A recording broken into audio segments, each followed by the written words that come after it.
அவருடைய பிரசன்னத்திலே இந்த நல்ல நாளிலும் நாம் ஒரு புதிய உற்சாகத்தோடு கூடிவர தேவன் கொடுத்த நல்ல வாய்ப்பிற்காக ஆண்டவரை உளமாற நான் ஸ்தோத்திரிக்கிறேன். இதுபோல ஒரு கூடுகை உண்மையாகவே அநேக மாதங்களுக்கு அப்புறமாக ஒரு புதிய உணர்வோடு, புதிய அன்போடு, ஒரு புதிய ஆவியின் சிந்தையோடு கூட தேவ பிரசன்னத்திலே நாம் கூடியிருப்பது ஒரு பெரிய ஆசீர்வாதமான காரியம். உண்மையாகவே அவனுடைய நாமத்துக்கு மகிமை உண்டாவதாக. இந்த 2025ஆம் ஆண்டு ஆரம்பித்து கிட்டத்தட்ட முடிய போகிற ஒரு சூழலுக்கு நாம் வந்திருக்கிறோம். இன்னும் 2 மாதங்கள் மட்டுமே இருக்கிறது. நிச்சயமாய் கர்த்தர் ஒரு பெரிய நோக்கத்தோடு தான் இந்த கூடுகை அவர் ஏற்படுத்தி இருக்கிறார். ஒரு புதிய உற்சாகத்தோடு, ஆவியாவுடைய உதவியோடு இந்த ஆண்டை முடித்து புதிய வருடத்திற்குள்ளே புது கிருபையோடு நாம் சென்று ஊழியத்திலே ஈடுபடும்படியாக, ஏன் மீதியுள்ள இந்த 2 மாதங்கள் கூட இன்னும் அதிக உற்சாகத்தோடு ஈடுபடும்படியாய் தேவன் நமக்கு இந்த கூடுகையை அவர் ஆசீர்வதித்து கிருபை செய்திருக்கிறார். அவனுடைய நாமத்துக்கு மகிமை உண்டாகட்டும். இதை உற்சாகத்தோடு ஒழுங்கு பண்ணின அருமையான கர்த்தர் இயேசு கிறிஸ்துவின் நாமத்தில் வாழ்த்துகிறேன். தேவன் அவர்களை ஆசீர்வதிப்பாராக. கூடியிருக்கிற அன்பான ஊழியக்காரர்கள் யாவரையும் ஆண்டவர் இயேசு கிறிஸ்துவின் நாமத்தில் வாழ்த்துகிறேன். நாம் எல்லாருமே ஊழியக்காரர்களாய் இருக்கிறோம். அவனுடைய வார்த்தைகளை அறிவிக்கிற ஒரு அருமையான ஊழியத்தில் இருக்கிறோம். அவனுடைய நாமத்துக்கு மகிமை உண்டாகட்டும். இந்த நல்ல நாளிலே ஊழியத்திற்கு பிரயோஜனமான ஒரு சுருக்கமான ஆலோசனைகளை கர்த்தர் அவர் நம்மோடு கூட பேச இருக்கிறார். உண்மையாகவே இந்த நல்ல நாளிலே எல்லாருக்குமே இந்த நாட்களிலே தேவை ஒரு புதிய உயிர் மீட்சி, ஒரு உயிர் மீட்சி தேவை, ஒரு வேகம் தேவை. காரணம், உலகத்திலே வாழ்கிற எல்லா கிறிஸ்தவர்கள் மத்தியிலும் ஒரு மந்த நிலை இருப்பதை நாம் பார்க்கிறோம். அவருடைய கிருபையினாலே ஊழியக்காரர்கள், அதாவது எந்தெந்த இடத்திலே ஊழியம் செய்கிறார்களோ அவர்கள் உயிர் மீட்சியோடு இருந்தால் அவர்களிடத்துல இருக்கிற அந்த மந்தையும் உயிர் மீட்சியா இருக்கும். அதை நாம் அறிந்திருக்கிறோம். அநேக இடங்களிலே ஊழியக்காருடைய வாழ்க்கையிலே கொஞ்சம் பின்னோட்டம், பின்வாங்குதல்கள் ஊழியத்துல இருந்தாலும் அந்த முன்பு போல இந்த வேகம், அந்த உணர்வு இல்லாது அப்படியே காலம் போக போக ஒரு வித்தியாசமான சூழலுக்குள்ளே போவதாலே உலக வட்டாரத்திலே, தேவ பிள்ளைகள் வட்டாரத்திலே ஒரு மந்த நிலை இருப்பதை பார்க்கிறோம். நானும் நீங்களும் உண்மையாகவே உள்ளத்திலிருந்து நாம் விரும்புவது பர்சனல் வாழ்க்கையிலும் சரி, ஊழிய பாதையிலும் சரி, தேவ சபையின் வாழ்க்கையிலும் ஒரு புதிய ஒரு வேகம் வேண்டும், புதிய ஒரு எழுச்சி வேண்டும் என்று நாம் விரும்புகிறோம். ஆண்டவர் அதற்கு இரக்கம் செய்வார். இந்த வார்த்தை அதற்கு பிரயோஜனமாய் இருப்பதாக. புதிய ஏற்பாட்டிலே லூக்கா சுவிசேஷம் 24ஆம் அதிகாரம் 10வது வேத வசனத்தை நாம் ஒருவர் வாசிக்கலாமே. அப்பொழுது அவர் அவர்களை நோக்கி, நீங்கள் துக்கம் முகமுள்ளவர்களாய் வழிநடந்து ஒருவருக்கொருவர் சொல்லிக் கொள்கிற காரியங்கள் என்னவென்று கேட்டார். போதும். தேவன் இந்த வசனங்களை நமக்கு ஆசீர்வதிப்பாராக. இந்த பின்னணி எல்லாம் உங்களுக்கு தெரியும். நாம் எல்லாரும் அவனுடைய வார்த்தைகளை பேசுகிற, பிரசங்கிக்கிற மக்கள். ஆகவே என்ன சூழ்நிலை என்பது நமக்கு தெரியும். வேத ஆராய்ச்சி போல நாம் இன்றைக்கு அதை சிந்திக்க போகிறதில்லை. ஊழியத்திற்கு பிரயோஜனமான சில ஆலோசனைகளாக ஆவியானவர் நம்மோடு கூட பேசுவாராக. ஆண்டவராகிய கிறிஸ்து இயேசு ஊழியத்தை முடித்து அவர் சிலுவையிலே தன் ஜீவனை விட்டு கொடுத்து அவர் சிலுவையிலே மரித்து விட்டார். அவர் மரித்த பிற்பாடு அந்த சூழல்கள் கொஞ்சம் வித்தியாசமா இருந்துகிட்டே இருக்கு. அந்த சீஷர்கள் மத்தியிலே ஒரு ஒரு துக்கம் உள்ளே ஓடிக்கொண்டே இருக்கிறது. இத்தனை நாட்கள் ஆண்டவரோடு நாம் இருந்தோம், ஆண்டவர் எங்களோடு இருந்தார், அவரோடு உண்டோம், உறங்கினோம், ஊழியத்திலே அநேக கிராமங்களுக்கு போனோம், என்னவெல்லாம் செய்தோம். ஆனால் இப்பொழுது அவர் அந்த சிலுவையிலே தன் ஜீவனை கொடுத்து இறந்து போனாரே. இயேசு கிறிஸ்து உயிரோடு இருந்த நாட்களிலே நான் மீண்டுமாய் உயிரோடு திரும்ப வருவேன் என்று சொல்லி இருந்தார். அதை அவர்கள் கேட்டிருந்தும் அந்த சிந்தை இல்லாதபடிக்கு அவர் இறந்து போனார். இனி என்ன செய்வது என்ற ஒரு சோக உணர்வோடு கூட இருந்து கொண்டிருக்கிறதை பார்க்கிறோம். அப்பொழுது 2 பேர் அவர்கள் அங்கிருந்து ஒரு கிராமத்துக்கு, எம்மாவூர் என்ற கிராமத்துக்கு போகிறார்கள். போகும் பொழுது சில வார்த்தைகளை பேசிக்கொண்டே போகிறார்கள். அந்த பேச்சிலே ஒரு துக்கம் இருக்கிறது, ஒரு துக்கம், ஒரு சோக உணர்வு. ஆண்டவர் மீட்பர் இயேசு கிறிஸ்து பிரத்யேகமாக அந்த சீஷர்களை உயிர்ப்பிக்கும்படியாக அவர் அவர்களோடு கூட சேர்ந்து கொண்டதை பார்க்கிறோம். சேர்ந்து கொண்டதை கூட அவர்களால் என்ன செய்ய முடியவில்லை, உணர முடியவில்லை.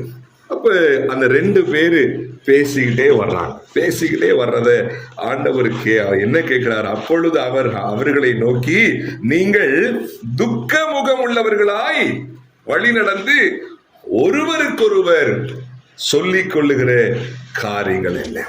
உள்ளத்திலே அவ்வளவு துக்கமாய், வேதனையாய், ஒரு மந்த நிலையாய், இனி ஊழியத்திற்கு எந்த வழியும் இல்லை. 3.5 ஆண்டுகள் நாங்கள் உற்சாகமாய் ஊழியம் செஞ்சோம், ஆண்டவர் உயிரோடு இருந்தார், அநேக கிராமங்களுக்கு எங்களை கொண்டு சென்றார், பிசாசுகளை நாங்கள் விரட்டினோம், அநேக அற்புதங்களை செய்தோம். ஆனால் இப்பொழுது எல்லாம் முடிந்து போனதே, இனி என்ன செய்ய போகிறோம்? இனி என்ன செய்ய போகிறோம்? இனி அவ்வளவுதான் என்ற நிலையிலே இருந்த அந்த நம்பிக்கை எல்லாம் இல்லாமல் போனவர்களாய், உள்ளத்திலே ஒரு பெரிய அவிசுவாசமும் சோர்வும் அங்கே உண்டானதாய் பார்க்கிறோம். என் அன்புக்குரியவர்களே, ஆண்டவரோடு கூட இருந்தவர்கள் தான் அவர்கள். யார்? ஆண்டவரோடு கூட இருந்தவர்கள், 3.5 வருடம் கூடவே இருந்தவர்கள். ஆனால் எந்தவித உயிர் மீட்சியும் இன்றி முடங்கி போனவர்களாக, ஒரு வாஞ்சை தாகம் இல்லாதவர்களாக, சோகமே உருவானவர்களாய் அங்கே அந்த எம்மாவூர் கிராமத்துக்கு போனதை பார்க்கிறோம். இன்றைக்கும் கூட அப்படித்தானே தேவ ஜனம் இருக்கிறது, இல்லையா? ஊழியங்கள் இருக்கிறது, கூட்டங்கள் இருக்கிறது, ஆராதனை உண்டு, வேத பாடம் உண்டு, உபவாச ஜபம் உண்டு, என்னென்னமோ ஊழியங்களை நாம் செய்து கொண்டே இருக்கிறோம். வாரம் கிராமங்களை நாம் பார்த்து கொண்டிருக்கிறோம். ஆனால் இன்றும் கூட தேவ மந்தைகள் மத்தியிலே வேண்டிய ஒரு உயிர் மீட்சி, ஒரு கீழ்ப்படிதல் இல்லாமல் இருக்கிறதே. என்ன சொன்னாலும், என்ன பேசினாலும் எந்த மாற்றமும் உண்டாகாமல், உயிர் மீட்சி உண்டாகாமல் இருக்கிறதை நாம் ஒவ்வொரு கூட்டத்திலும் பார்க்கிறோம் அல்லவா? நம்ம ஊழியக்காரங்களா இருக்கிறோம், கூட்டத்திலே பேசும் பொழுது இந்த வாரத்திலிருந்து இந்த விசுவாசி அனுக்கு ஒப்பு கொடுத்துருவாங்க, இந்த வாரத்திலிருந்து இந்த குடும்பம் ஆண்டவரை இன்னும் உற்சாகமா தேடுவாங்கன்னு சொல்லி ஒரு எதிர்பார்ப்போடு நாம் அந்த வார்த்தைகளை அறிவிக்கிறோம். ஆனால் அதே நிலை இல்லையா? எந்த மாற்றமும் இல்லாமல் நாமும் பார்த்து பார்த்து அங்கலாய்த்து போகிறதை பார்க்கிறோம். உள்ளத்திலே ஒரு ஆதங்கம் இருக்கிறது. அதாவது ஆண்டவருக்கு உள்ளே இருந்த அந்த ஆதங்கத்தை போல 3.5 வருஷம் நான் இவங்களோட தான் இருந்தேன், எவ்வளவு சொல்லி இருக்கிறேன் இல்லையா, எவ்வளவு ஆலோசனை கொடுத்திருக்கிறேன். ஆனா இந்த சீஷர்கள் அதையெல்லாம் விசுவாசிக்காம இவ்வளவு மந்தமா இருக்காங்களேன்னு சொல்லி ஆண்டவருக்குள்ளே இருந்தா அந்த அந்த அந்த ஆதங்கத்தை போல இன்றைக்கு உண்மையாய் ஊழியம் செய்கிற ஊழியக்காரர்களுக்குள்ளே இப்படிப்பட்ட ஆதங்கம் பெருகி கொண்டே இருக்கிறது. என் சபை விசுவாசிகள் நாளுக்கு நாள் மந்தமா போயிட்டு இருக்காங்க. என்ன பிரசங்கம் கேட்டாலும், என்ன செய்தி கேட்டாலும், ஆண்டவரே இதற்கு மேலே நான் என்ன செய்வது என்ற ஒரு ஆதங்க நிலை. ஒருவேளை இங்கே வந்திருக்கிற உங்களுக்குள்ளே கூட இப்படிப்பட்ட சூழல் இருக்கலாம். நானும் ஊழியம் செஞ்சுக்கிட்டே இருக்கேன், நானும் பிரசங்கம் பண்ணிக்கிட்டே இருக்கேன், நானும் எங்க விசுவாசிகளுக்கு ஆலோசனை கொடுத்துக்கிட்டே இருக்கேன், ஆனா எந்த மாற்றமும் உண்டாகலையே. அதே மாதிரி இருக்கிறாங்க, அதே பேச்சு, அதே வாழ்க்கை முறை, கொஞ்சம் கூட மாற்றம் இல்லாம இருக்கிறார்கள் என்று சொல்லி ஆதங்கம் உள்ளே உருவாகி கொண்டே, ஊற்றை போல உண்டாகி கொண்டே இருக்கலாம். சரிங்க, ஜெபிப்போங்க, வாங்க, அதை செய்வோம், இதை செய்வோம் என்று பல விஷயங்களை செய்தாலும் ஒரு மாற்றம் உண்டான பாடில்லையே. இந்த நாளிலே கர்த்தர் அதற்கு ஒரு முடிவு கட்ட விரும்புகிறார். நிச்சயமாய் இப்படிப்பட்ட ஒரு மந்த நிலைக்கு ஒரு முடிவு உண்டாக்க விரும்புகிறார். அன்றைக்கும் கூட அந்த சீஷர்கள் மந்தமாய், பாருங்களேன், அந்த 25 வசனம் வாசிங்களேன். அப்பொழுது அவர் அவர்களை நோக்கி, தீர்க்கதரிசிகள் சொன்ன யாவையும் விசுவாசிக்கிறதற்கு புத்தி இல்லாத ஆண்டவர் திட்டுறார். அவங்கள புத்தி இல்லாம இருக்கிறீங்களே, மந்தமா இருக்கிறீங்களே. சொல்லாம சொல்றாரு, நீங்க 3.5 வருஷம் என் கூட தானே இருந்தீங்க, எவ்வளவு பார்த்திருப்பீங்க, எவ்வளவு ஆலோசனை சொன்னேன், ஒண்ணுமே உங்க சிந்தையில இல்லையா? யோசிச்சு பாருங்களேன். நம்ம விசுவாசிகளை பார்த்து நாம் இதே மாதிரிதான் என்ன செய்யறோம், ஃபீல் பண்றோம். எவ்வளவு புத்தி சொல்றோம், எத்தனை ஆலோசனை, வீடு வீடா வந்து வந்து நேரத்தையும் காலத்தையும் பார்க்காம ஓயாம வந்து இந்த குடும்பம் சரியான வழியிலே இருக்க வேண்டும் என்று சொல்லி எத்தனை முறை ஆலோசனை, ஆனால் கேட்ட பாடில்லையே. மந்த இருதயமா இருக்கிறார்களே. ஆண்டவர் உள்ளத்தின் ஆதங்கங்களை அவர் அறிந்திருக்கிறார், உள்ளத்தின் உணர்வுகளை அவர் உணர்ந்திருக்கிறார். உண்மையாய் ஊழியம் செய்கிறவருடைய அந்த இருதயத்தை தெய்வம் அறிந்திருக்கிறார். நிச்சயமாய் உங்களுடைய இருதயத்தின் விருப்பம், என்னுடைய இருதயத்தின் விருப்பத்தை தெய்வம் அறிந்துதான் இந்த கூட்டத்தை அவர் ஏற்படுத்தியிருக்கிறார். நிச்சயமாய் ஊழியத்தின் பாதையிலே ஒரு நல்ல உயிர் மீட்சியை கர்த்தர் உண்டாக்க போகிறார். ஆமென். நிச்சயமா நான் விசுவாசிக்கிறேன், நிச்சயமா நீங்களும் அது போல விசுவாசிப்பீர்கள். ஊழியத்தின் பாதையிலே ஒரு புதிய ஒரு எழுச்சி, ஒரு புதிய ஒரு எழுப்புதல் வேண்டும் என்ற அந்த வேண்டுதலோடு கூடியிருக்கிறோம். அப்படியே ஒரு 5 பேர், ஒரு 10 பேரை வச்சு ஓட்டிடலாம் காலத்தை. அதற்காக ஊழியத்துக்கு வரல, சாதிக்கிறதுக்காக வந்திருக்கோம். ஆண்டவருக்காக உழைப்பதற்காக, ஆண்டவருக்காக ஒரு பெருங்கூட்டத்தை ஆண்டவரை போல மாற்றுவதற்காக வந்திருக்கிறோம். நிறைய பிரயாசம், நிறைய வாஞ்ச, ஆனா என் ஜனம் மாறின பாடில்லையே. என் மக்கள் இந்த சீஷர்களை பார்த்து கூட ஆண்டவர் ஆதங்கப்பட்டிருப்பார். ஆனால் பாருங்களேன், அந்த சீஷர்கள் உயிர்ப்பிக்கப்பட்டார்கள். நிச்சயமாய் உயிர்ப்பிக்கப்பட்டார்கள். அதுவரை புத்தி இல்லாமல் மந்த இருதயமுடையவர்களாய் இருந்த அவர்கள், அந்த இருதயம் அக்கினியாய் பற்றி எரிய ஆரம்பித்தது. பாருங்களேன், பாருங்க, அந்த 32 வாசிங்களேன். அப்பொழுது அவர்கள் ஒருவரையொருவர் நோக்கி, வழியிலே அவர் நம்முடனே பேசி வேத வாக்கியங்களை நமக்கு விளக்கி காட்டின பொழுது நம்முடைய இருதயம் நமக்குள்ளே கொழுந்து விட்டு எரியவில்லையா என்று சொல்லிக்கொண்டு. பாருங்களேன், மந்த இருதயமுடையவர்களாய் இருந்த அந்த சீசருடைய உள்ளம் இப்பொழுது கொழுந்து விட்டு எரிய ஆரம்பிக்கிறது. இந்த மந்தம் காணாமல் போய்விட்டது, சோர்வு ஓடிவிட்டது, அதுவரை இருந்த சோக உணர்வு நீங்கிவிட்டது, அதுவரை இருந்த அந்த சோம்பல், அந்த வாஞ்சை இல்லாமை எல்லாம் நீங்கி இப்பொழுது உள்ள அக்கினியாய் பற்றி எரிகிறது. அவங்க சொல்றாங்க, ஆண்டவர் வேத வாக்கியங்களை விலக்கி காட்டினப்ப நம்முடைய இருதயம் கொழுந்து விட்டு என்று சொன்னால் அந்த அக்கினி பற்றி கூடிக்கொண்டே இருக்கிறது. அதுதான் அதுக்கு அர்த்தம். என்ன வாசிக்கிறோம்? இருதயம் கொழுந்து விட்டு. பின்வாங்குதலே இல்லை. வேத வாக்கியங்களை விளக்கி காட்ட உள்ளங்கள் உயிர்ப்பிக்கப்பட ஆரம்பித்தது. வேத வாக்கியங்களை விளக்கி காட்ட எப்படி அவர் பேசின ஒவ்வொரு வார்த்தையிலும் அங்கே தெய்வீக வல்லமை வெளிப்பட ஆரம்பித்தது. ஒவ்வொரு வார்த்தையிலும், அதுவும் வேத வார்த்தையிலே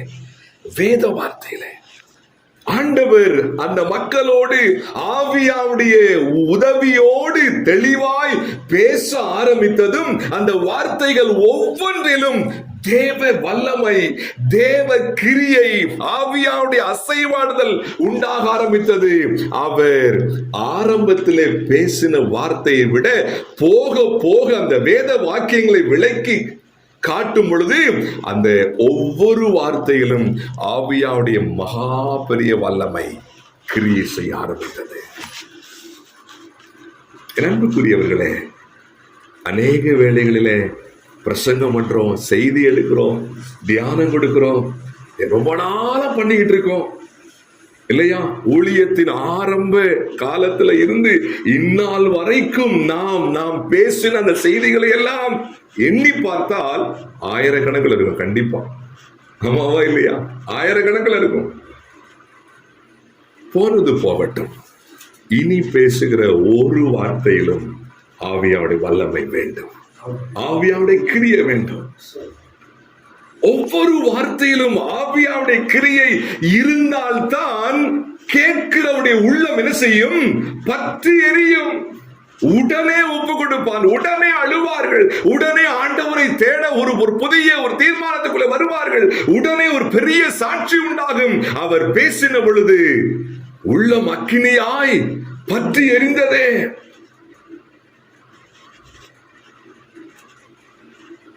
இப்படிப்பட்ட பிரசங்கமாய், இப்படிப்பட்ட செய்தியாய், இப்படிப்பட்ட ஆலோசனையாய் நானும் நீங்களும் பேசுகிறவைகள் இருக்க வேண்டுமே. என் அன்புக்குரியவர்களே, ஆண்டவர் நம்மோடு கூட பேசுவாராக. வேத வாக்கியங்களை விளக்கி பாருங்கள். ஆண்டவர் இயேசு கிறிஸ்து பேசின ஒவ்வொரு முறையும் அவருடைய வார்த்தையிலே கிருபை இருந்தது. அவருடைய வார்த்தையில் என்ன இருந்துங்க? கிருபை, வல்லமை இருந்தது. அநேக உதாரணங்களை பார்க்கலாம். பாருங்கள், சில வசனங்களை மட்டும் நம்ம வாசிப்போம். லூக்கா சுவிசேஷம் 4ஆம் அதிகாரம் 20ஆம் வசனத்தை வாசிக்கலாமே.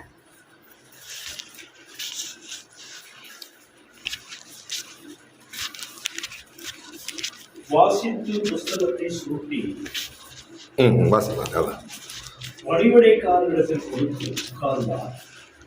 ஜெப ஆணைக்குள்ள எல்லாருடைய கண்களும் அவர் மேல் நோக்கமாக இருந்தது. அப்பொழுது அவர் அவர்களுடைய பேசத் தொடங்கி, உங்கள் காதுகள் கேட்க இந்த வேத வாக்கியம் இன்றையதும் நிறைவேறிற்று என்றார். எல்லாரும் அவருக்கு நற்சாட்சி கொடுத்து அவருடைய வாயிலிருந்து புறப்பட்ட கிருபையுள்ள வார்த்தைகளை குறித்து ஆச்சரியப்பட்டு. தேங்க்யூங்க. போதும். பாருங்களேன், அவருடைய வாயிலிருந்து வந்த வார்த்தைகள் கிருபையுள்ள வார்த்தைகள். என்னங்க? உள்ளங்களை உடைக்கக்கூடிய வார்த்தை. ஏதோ அப்படியே பேசிட்டு போவோம் அப்படி அல்ல. வாயிலிருந்து வந்த ஒவ்வொரு வார்த்தையும் முத்து முத்தாக கிருபையுள்ள, ஆவியாவுடைய கிருபையில் அடங்கின வார்த்தைகள். ஆகவே கூடியிருந்த எல்லாருடைய பார்வையும் அவர் மேலே நல்ல சாட்சி கொடுத்து. எங்க ஊழியக்காரர் பேசினா என்ன பேச போறாரு புதுசா? எங்க பாஸ்டர் பேசினா இது போன்ற பேச்சுக்களை நாம் கண்டிப்பா என்ன செஞ்சிருக்கிறோம்? கேட்டிருக்கிறோம். இயல்பாக எல்லா அசம்பிளிலும் இருக்கிற ஒரு சூழல் இது இல்லையா? எல்லா சபையும். ஆனால் ஆண்டவர் என்ன விரும்புகிறார்? மகனே, ஒருவேளை முந்தி அப்படி இருந்திருக்கலாம். முந்தி போனது போகட்டும். இனிமேல் உன்னுடைய வாயிலிருந்து வருகிற ஒவ்வொரு வார்த்தையும் முத்து முத்தாய் என்று சொன்னால் அப்படியே உலக பிரகாரமான, அப்படி அல்ல, ஆவியாவுடைய கிருபை பொருந்தின வார்த்தைகளாம். கேட்கிற பொழுதே உள்ளங்கள் உடையும்படியான வார்த்தைகளாய், உள்ளங்கள் ஆழத்திற்குள்ளே போகிற வார்த்தைகளாய், எல்லாருடைய பார்வையும் ஆண்டவரே இந்த வார்த்தை திரும்ப பேச மாட்டீரா என்று அப்படிப்பட்ட ஒரு ஆர்வத்தை தூண்டுகிற வார்த்தைகளாய் இயேசு பேசினார். அப்படி எல்லாருடைய பார்வை அவர் மேல இருக்குது. கிருபையுள்ள வார்த்தைகள், கிருபையுள்ள வார்த்தைகள் என்றைக்குமே உள்ளத்தை உழுக்க ஆரம்பித்து விடும். உள்ளத்தை உழுக்க, உடைக்க ஆரம்பிச்சிடும். அன்புக்குரியவர்களை, ஆண்டவர் நம்மோடு கூட பேசுவாராக. அதுவரை மந்த நிலையில இருந்த அந்த சீஷர்கள் புத்தி இல்லாமல், ஆண்டவர் அதற்கு முன்பதாக எத்தனையோ விஷயங்களை சொல்லி இருந்தும் அந்த சிலுவை தியாகத்தை பற்றியதான ஒரு தப்பான புரிதலினாலே உள்ளம் சோர்ந்து போயிருந்தாங்க. அவர் பேச பேச அக்கினியாய் உள்ளம் பற்றி எரிய ஆரம்பித்தது. அன்புக்குரியவர்களை, நானும் நீங்களும் பேசும் பொழுது அப்படிப்பட்ட உயிர் மீட்சி உண்டாக வேண்டாமா? ஒவ்வொரு ஆராதனையிலும், ஒவ்வொரு வேத பாடத்திலும், ஒவ்வொரு கூட்டத்திலும் இப்படிப்பட்ட உயிர் மீட்சி உண்டாக வேண்டுமே. ஆண்டவர் அதை விரும்புகிறாரே. காரணம், வார்த்தை தானே உயிர்ப்பிக்கும், வார்த்தை தானே வாழ வைக்கும், வார்த்தை தானே அந்த சாயலை மீண்டுமாய் கொண்டு வரும். நாம் என்ன பேசுகிறோம் என்பதிலே எப்படிப்பட்ட ஆயத்தத்தோடு பேசுகிறோம் என்பதிலே அதிக கவனம் வேண்டும். கிருபையுள்ள வார்த்தைகள். அது மட்டுமல்ல, ஆண்டவர் பேசின இந்த வார்த்தையை பாருங்களேன், ஆச்சரியமா இருக்கு. ஒவ்வொரு முறையும் அவர் பேசின பொழுது ஒரு பெரிய மாற்றம் பாருங்கள். அதே லூக்கா சுவிசேஷம் 4:32 வாசிங்க. 32. அவருடைய வசனம் அதிகாரம் உள்ளதாய் இருந்தபடியால் அவருடைய பேசத்தக்கதை குறித்து ஆச்சரியப்பட்டார். என்னங்க, என்ன வாசிக்கிறோம்? அவருடைய வசனம் அதிகாரம் உள்ளதாய் இருந்தபடியால் அவருடைய போதகத்தை குறித்து அவர்கள் ஆச்சரியப்பட்டார்கள். நீங்க கவனிங்களே, அதிகாரம் என்ன? அதிகாரம் உயர்வாய் எண்ணிக்கொண்டு பேசுகிற அதிகார பேச்சல்ல, ஆவியாவுடைய அதிகார பேச்சு. அதுதான் அங்க பார்க்கிறோம். அங்க இருக்கிற எல்லாருக்குமே ஆண்டவரை பற்றி தெளிவா தெரியும். அவர் யாரு? ஒரு தச்சனுடைய மகன், ஒரு தாழ்மையான கோலத்துல இருக்கிற ஒரு குடும்ப பின்னணியில இருந்து வந்த ஒரு பையன் என்பது எல்லாருக்கும் தெரியும். அதிகாரம் என்று சொன்னால் தன்னை உயர்வாய் சிந்தித்துக் கொண்டல்ல, ஆவியாவுடைய நிறைவு இருந்தபடினாலே அவருடைய பேச்சு அத்தாரிட்டியாய் வருகிறது, ஆளுமை மிக்க பேச்சாக. என் அன்புக்குரியவர்களே, ஆவியாவுடைய அதிகாரத்தோடு பேசும் பொழுதுதான் உள்ளங்கள் அசைக்கப்படும், உள்ளங்களுக்குள்ளே மாற்றம் உண்டாகும். அந்த ஆவியாவுடைய ஃபில்லிங்கோடு, அந்த அதிகாரம் இல்லாமல் சுய அதிகாரத்தை வைத்தோ அல்லது இருக்கிற எல்லாரை விட நான் பெரியாள் என்ற உணர்வோடு அந்த அதிகார தோரணையில பேசினால் அது வேறு விளைவுகளை தான் உண்டாகும். இன்னைக்கு அநேக அசம்பிளியில் அப்படித்தான் உண்டாயிட்டு இருக்கு. இவருக்கு தான் பேச தெரியுமா, இப்படி பேசுறாரு, இவ்வளவு ஹார்டா பேசுறாரு. பேசுகிறவர்களை குற்றமாய் கூறுவதற்கல்ல, கேட்கிறவர்களையும் குற்றமாய் கூறுவதற்கல்ல, ஆவியாவுடைய அதிகாரத்துக்கு உட்படாமல் நாம் நம்மை பெருமையா எண்ணி பேசுவதாலே, அங்கே அவர் பெருமையா எண்ணி பேசுறதாய் பார்க்க முடியாது. எல்லாருக்கும் தெரியும் அவர் யாருங்க, சாதாரண ஒரு பின்னணி. ஆனா அவருடைய பேச்சுல ஒரு பெரிய ஆளுமை இருந்தது. என் அன்புக்குரியவர்களே, நானும் நீங்களும் நிறைய தேவனுடைய வார்த்தைகளை பேசுவதற்கான வாய்ப்புகளை பெற்றவர்கள். நாம் பேசுகிற ஒவ்வொரு வார்த்தையும் விசுவாசிகளை உயிர்ப்பிக்க வேண்டும். நிச்சயமாய் கிருபையுள்ள வார்த்தைகளாய் இருக்கும் பொழுது அப்படியே ஆகும். அதிகாரமுள்ள ஆவியாவுடைய அதிகாரமுள்ள வார்த்தைகளாய் இருக்கும் பொழுது அப்படியே ஆகும். என் அன்புக்குரியவர்களே, ஆண்டவர் நம்மோடு கூட இடைபடுவாராக. இன்னும் நிறைய வசனங்கள் உண்டு, நான் இங்கு வேகமாய் போகிறேன். அவர் பேசின ஒவ்வொரு வார்த்தையிலையும் ஆவியாவுடைய ஆளுமை, ஆவியாவுடைய அதிகாரம் இருந்ததாய் பார்க்கிறோம். என் அன்புக்குரியவர்களே, நான் முன்னமே சொன்னது போல நானும் நீங்களும் ஓயாது தேவ செய்திகளை பேசக்கூடிய வாய்ப்புகளை பெற்றவர்கள். பேசி பேசி பேசி பேசி விசுவாசிகளுக்கு அந்த வார்த்தை சாதாரணமாய் தோன்றி விடாதபடிக்கு நாம் பேசுகிற ஒவ்வொரு முறையும் இன்னைக்கு என் கூட கர்த்தர் விசேஷமா என்ன செய்ய போறாரு, பேச போறாரு அப்படின்ற அந்த ஒரு எதிர்பார்ப்பு கேட்கிற ஒவ்வொருவர்களுக்கு இருக்கலாம். இன்னைக்கு என் கூட கர்த்தர் திட்டமா பேச போறாரு, இன்னைக்கு ஆவியாவுடைய பேச்சு வித்தியாசமா இருக்க போது என்று அந்த விசுவாசிகள் வாஞ்சையோடு பார்க்க நாம் பேசுகிற இந்த வார்த்தையில ஆவியாவுடைய வல்லமை, ஆவியாவுடைய கிரியை, அதிகாரமுடைய வார்த்தைகளாய் வேத வசனங்களை விளக்கி காட்டுகிற வார்த்தைகளாய் நிச்சயமாய் நாம் விரும்புகிற உயிர் மீட்சி கண்டிப்பாய் உண்டு. ஆண்டவராய் இயேசு கிறிஸ்து பேசின ஒவ்வொரு வார்த்தையிலும் இப்படிப்பட்ட கிரியை இருந்ததை காரணம் என்ன? தேவன் பேசின ஒவ்வொரு வார்த்தையிலும் அசைக்க முடியாத கிரியை, ஆவியாவுடைய கிரியை. காரணம் என்ன? சில விஷயங்களை மட்டும் வேகமா பார்த்து நம்ம முடிச்சிடும். முதலாவதாக பாருங்கள், அந்த லூக்கா சுவிசேஷம் 24 26 27 வாசிக்கலாமே.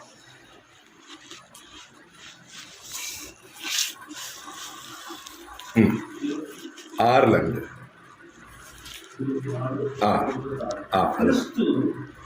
இவ்விதமாய் பாடுபடவும் தமது மகிமையில் பிரவேசிக்கவும் வேண்டியதில்லையா என்று சொல்லி மோசே முதலிய சகல தீர்க்கதரிசிகளும் எழுதின வேத வாக்கியங்கள் எல்லாவற்றிலும் தம்மை குறித்து சொல்லியவைகளை அவர்களுக்கு விவரித்து காண்பித்தார். நீங்க கவனிங்களே, ஃபர்ஸ்ட் விஷயம் போதும். தேங்க்யூ.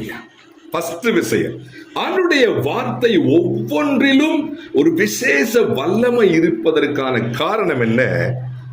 காலங்கள் போனாலும் நோக்கத்தை அவர் மறக்கவே இல்லை. என்னது? காலங்கள் போனாலும் நோக்கத்தை, கிறிஸ்து எதற்காக வந்தார், என்ன காரணத்திற்காக வந்தார், என்ன செய்ய வேண்டியதற்காக வந்தார் என்ற அந்த நோக்கத்தை மறக்காமல் அந்த வேலையை அவர் செய்து முடித்த பிற்பாடும், அதாவது காலங்கள் முடிந்த பிற்பாடும் சீசர்களுக்கு உணர்த்து வண்ணமாய் ஆண்டவர் அவர் பேசுகிறார். அதிலிருந்து நாம் என்ன புரிஞ்சுக்கிறோம்? எவ்வளவு காண ஆனாலும் அந்த நோக்கத்தை மறக்காம இருக்கிறார். கிறிஸ்து பாடுபட வந்தார். இங்க பாயிண்ட் என்ன? நோக்கத்தை மறக்காமல் இருப்பதனாலே அந்த நோக்கம் உயிரா இருந்து கொண்டே இருக்கிறது. ஊழியத்திற்கு வந்த ஆரம்பத்திலே ஊழியத்துக்கு வந்து இப்படி செய்யணும் அப்படி செய்யணும் சொல்லி ஆண்டவர் என்கிட்ட இப்படி பேசினார் அப்படி பேசினார் சொல்லி நிறைய நோக்கத்தோடு வர்றோம். 1 வருஷம் ஆகுது, 2 வருஷம் ஆகுது, 3 வருஷம் ஆகுது, 5 வருஷம், 10 வருஷம். ஆரம்பத்தில் இருந்த அந்த வேகம், அந்த வீரியம் குறைய காரணம் நோக்கத்தின் மீது இருந்த அந்த தாக்கம் கீழே போச்சு. ஊழியத்துக்கு வந்த புதுசுல ஊழியத்தை என்ன செஞ்சிடணும்? சூப்பரா கட்டிடணும், 50 பேர் ஆதாயப்படுத்தணும், 100 பேர் ஆதாயப்படுத்தணும். அதனால அப்படி இப்படி 1 வருஷம், 2 வருஷம், 5 வருஷம், 10 வருஷம் அந்த நோக்கம் அப்படியே கொஞ்சம் கொஞ்சமா உயிரை இழக்க வேகம் கொண்டிருந்தது. ஆனால் இயேசுவுக்கு துளி கூட அது இறங்கவே இல்லை. காலங்கள் போனாலும் நோக்கத்தை மறக்காத தெய்வம். ஆகவே ஒவ்வொரு வார்த்தையிலும் வல்லமை, ஒவ்வொரு வார்த்தையிலும் வல்லமை. அவர் வேத வாக்கியங்களை விளக்கி காட்ட காட்ட அக்கினி பற்றி எரிகிறது உள்ளத்திலே. என் அன்புக்குரியவர்களே, ஊழியத்தின் ஆரம்ப காலத்துல இருந்த அந்த கர்த்தர் உங்களோடு பேசின அந்த நோக்கம் உயிரா இருக்கிறதா? நானும் நீங்கள் அதை ஆராய்ச்சி பார்ப்போம். நான் உங்களை மட்டும் சொல்லலை, என்னை தான் சேர்த்த சொல்றேன். ஆராய்ஞ்சு பார்ப்போம். உங்களுக்கு தெரியும், பிள்ளைகளை ஸ்கூல்ல சேர்க்கிறப்ப அந்த நாள், வாரம், 1வது மாசம் கூட வச்சுக்கங்க, புது pant shirt, shoe, tie, bag, புக்கெல்லாம் புதுசா, அப்படியே பையன் சும்மா பயங்கர ஆர்வமா இருப்பாங்க. உங்களுக்கு தெரியும், காலையில ஸ்கூலுக்கு வெள்ளனா கிளம்பிடுவாங்க, உடனே குளிப்பாங்க, உடனே சாப்பிடுவாங்க, உடனே ஸ்கூல் ஸ்கூல் ஸ்கூல் ஸ்கூல். நோக்கம் என்ன? நல்லா படிச்சு நல்ல நிலைக்கு வரணும். 2 மாசம் ஆகுது, 3 மாசம் ஆகுது, 3 மாசம் முடிகிறப்ப புக்கு கிழிஞ்சு கிடக்கு, அங்க இங்க பேக் அழுக்கா கிடக்கு, ஷூ அழுக்கா இருக்கு. அந்த வேகம், நோக்கம் இருக்குது, ஆனா அந்த நோக்கத்திலே இருக்கிற அந்த ஆர்வம் குறைஞ்சு போச்சு. அந்த நோக்கம் உயிரா இல்ல. அதனால ஸ்கூலுக்கா அப்படியே ஆடி அசைஞ்சு மெதுவா. நாமும் கூட ஊழியத்தின் ஆரம்ப கட்டத்துல நோக்கங்களை, தேவ ஆவியான உங்களோடு என்னோடு பேசின அந்த நோக்கங்களை அப்படியே தூக்கி மேலே வைத்துக்கொண்டு, ஆண்டவரே உமக்காக நான் அப்படி இருக்கணும் இப்படி இருக்கணும் சொல்லி ஆரம்பிக்கப்பட்ட அந்த நாட்களை தயவாய் மீண்டுமா எண்ணி பார்ப்போம். அவர் என்றும் மாறாதவர், நம்ம தான் மாறிட்டோம். நம்ம மாற மாற விசுவாசியும் மாறிடுறான். என்ன மாற?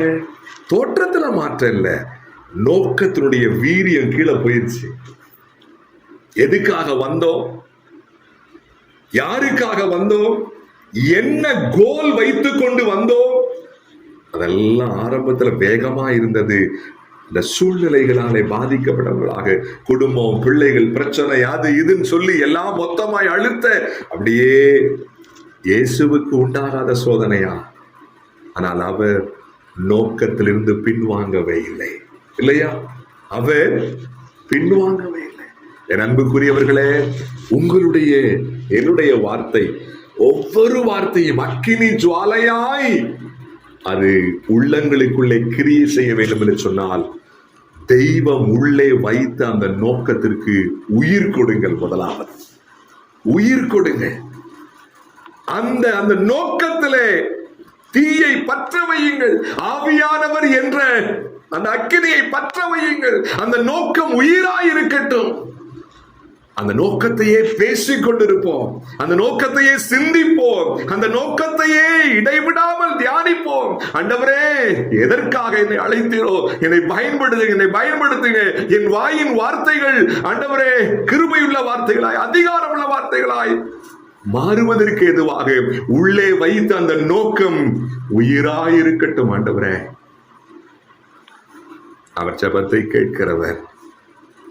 ஆண்டவரை போல சிந்திக்கும் பொழுது அவர் அதை விரும்புகிறார். உங்களுக்கு தெரியும், நாமெல்லாம் ஒரு கிராமங்கள்ல ஊழியம் செய்யறோம்.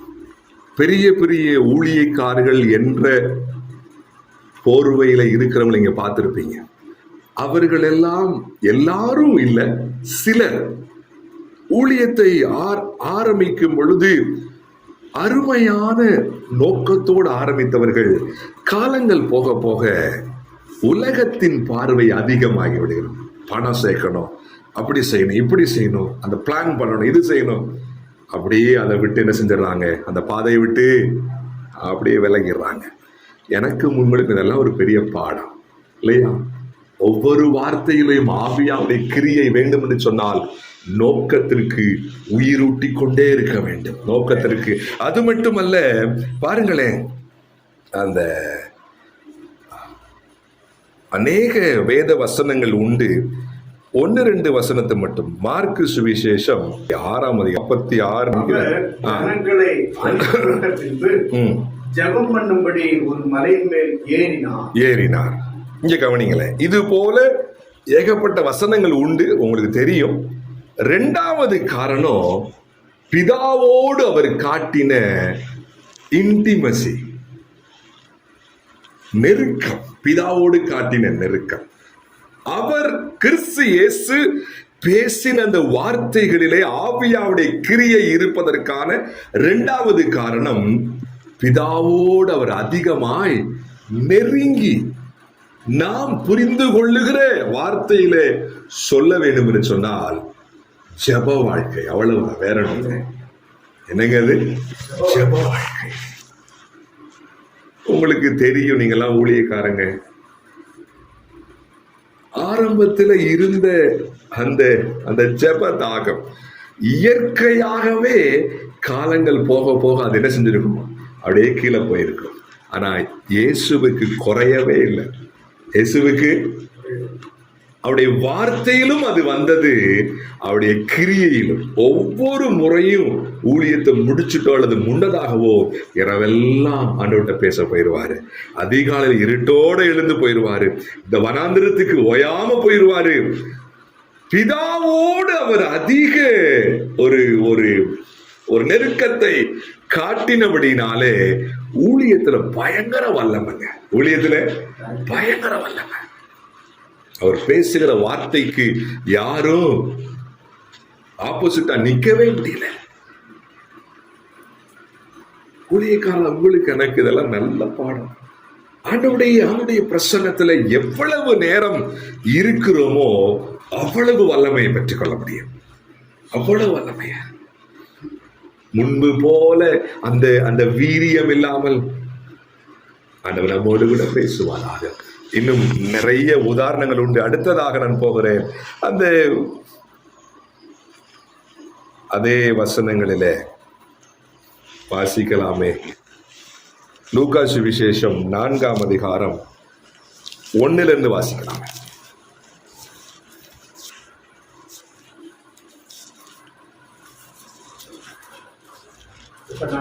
ஆமா.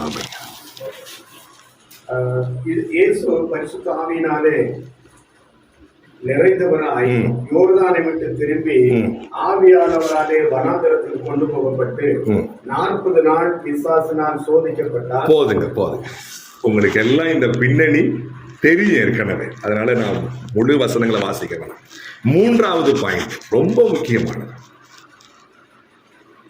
அதாவது ஆண்டவர் இயேசு கிறிஸ்துவை பார்க்கிறப்ப தேவனாகவும் என்ன செய்யறோம்? நாம அவரை பார்க்கிறோம். இன்னொரு விதத்துல முழு மனிதனாக இருக்கிறார்.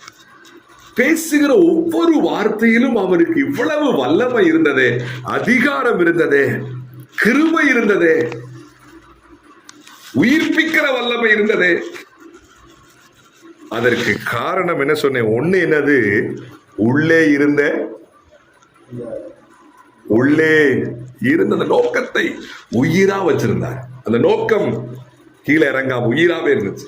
2வது ஆண்டவரோடு நல்ல நெருக்கம், நல்ல ஜெப வாழ்க்கை.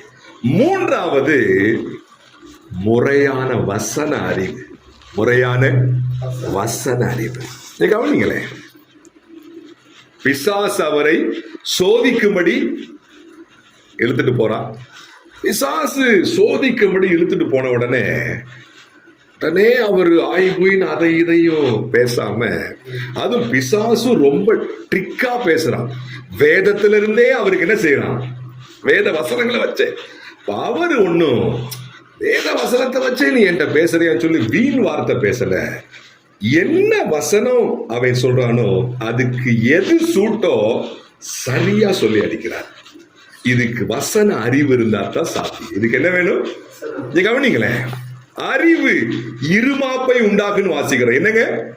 ஆனா 1ஆம் வசனம் சொல்லுது, பரிசுத்தாவில் நிறந்தவராய் சென்றார். வசன அறிவு ஆவியானுடைய உதவியோட இருக்கணும். இல்லாட்ட பெருமை வந்துடும், இருமாப்பு வந்துடும். ஒவ்வொரு வார்த்தையிலும் வல்லமை, கிருபையுள்ள வார்த்தைகள் உள்ளங்களை உடைக்கிறது, அசைக்கிறது. காரணம் என்ன? ஆவியாவுடைய ஃபீலிங்கோடு இணைந்த அந்த வசன அறிவு. எந்த இடத்துல எந்த வசனத்தை பேசணும், யாரோடு எந்த வசனத்தை பேச வேண்டும், எந்த கூட்டத்துல எந்த வசனம், அதெல்லாம் ஆண்டவருக்கு அத்துப்படியா இருந்தது. எப்படி? சுய அறிவோடு இல்ல, ஆவியான நிறைவோடு கூட. அந்த அறிவு இருமாப்பை உண்டாக்கவில்லை, உள்ளங்களை உடைத்தது. அதனால தான் அந்த சீஷர்கள் சொல்றாங்க, வேத வாக்கியங்களை அவர் விளக்கி காட்டின பொழுது இருதயம் கொழுந்து விட்டு இருந்தது, பற்றி எரிஞ்சிச்சு. நாம் பேசும் பொழுது அப்படிப்பட்ட மாற்றம் உருவாக வேண்டாமா? தேவ மந்தை முன்பாக ஆலயத்திலே உம்முடைய கூடுகைகளிலே நீங்கள் பிரசங்கிக்கும் பொழுது இப்படிப்பட்ட ஒரு ஈடுபாடு உண்டாக வேண்டாமா? சாட்சி கேட்கணுங்க. உங்க முன்னாடி வந்தோ அல்லது கூட்டத்து முன்னாடி வந்தோ அப்படி அல்ல, உங்க காதல விடணும். ஆண்டவர் பேசினாருங்க, இதுவரை நான் கேட்டதே இல்லைங்க. இப்படிப்பட்ட மாற்றம் உருவாக வேண்டுமே. அதுதானே உயிர் மீட்சியை உருவாக்கும். அதுதானே மாற்றங்களை கொண்டு வரும். பேசினதையே மீண்டும் மீண்டும் பேச பேச வார்த்தை ஜாலங்களாலே, மற்ற வேத அறிவாலே அல்ல, ஆவியான உதவியோடு கூட பேச பேச எப்படிப்பட்ட கடின இருதயமும் நொறுங்க ஆரம்பித்து விடும். அது நம்முடைய உள்ளூர் சபையில ஃபர்ஸ்ட் உண்டாகணும். நம்ம பேசுறப்ப, நம்ம பிரசங்கம் பண்றப்ப உள்ளூர் சபையில இருதயங்கள் உடைக்கப்பட வேண்டும். நம்ம காதுல விடணும். என் உள்ளம் கொழுந்து விட்டு இருந்துச்சே, ஊழியக்காரர் ஒரு வார்த்தை வித்தியாசமா இருக்கே, அந்த சாட்சியை கேட்கணுங்க. அதுதாங்க உயிர் மீட்சிக்கு ஆரம்பம். அதற்கெல்லாம் காரணம் நோக்கத்தை மறந்துடாதீங்க. நோக்கத்துக்கு உயிர் ஊட்டிக்கிட்டே இருங்க. நாம் எதற்காய் அழைக்கப்பட்டோம் என்ற அந்த நோக்கத்துக்கு உயிர் ஊட்டிக் கொண்டே இருங்க. இரண்டாவது, பிதாவோடு கூட அளவில்லாத நெருக்கத்தை காட்டுங்க. என்ன, தேவ பிரசன்னத்துல மணிக்கணக்கா விழுந்து கிடப்போம். நேரங்களை பார்க்காமல், காலங்களை பார்க்காமல் மணிக்கணக்காக. அது வீணே கிடையாது. எவ்வளவு நேரம் விழுந்து கிடக்கிறோமோ அவ்வளவு வல்லமை விளங்கும் நம்ம மூலமாய். மூன்றாவது, வேத அறிவு. ஆவியோட நிறைவோடு கூட வேத அறிவு.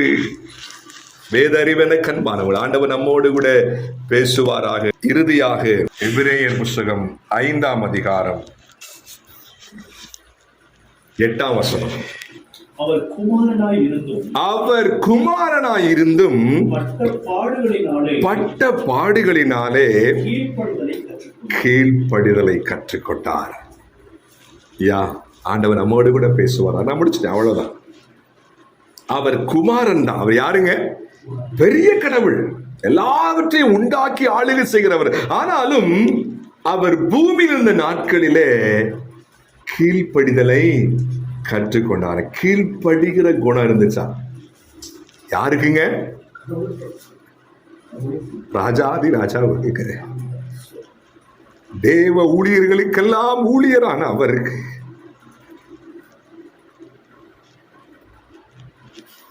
உண்மையை சொல்றேன். கீழ்ப்படிதலை பற்றி நிறைய நம்ம பேசுற ஆட்கள் இல்லை. ஆமாவா இல்லையா? தேவ மந்தையிலே வேத வசனத்துக்கு கீழ்ப்படிங்கன்னு பேசுவோம். கொஞ்சம் பின்னிட்டு பார்ப்போம், நம்ம கீழ்ப்படுகிறோமா கொஞ்சம் ஆராய்ச்சி பார்ப்போம். ஆனால் நம்மோடு பேசுவதாக. ஏன் ஊழியங்களிலே ஒரு மந்த நிலை? ஏன் என் விசுவாசிகள் மந்தமாயிருக்கிறார்கள்? என்னிலே மாற்றம் வரணும். ஃபர்ஸ்ட், ஆண்டவரே,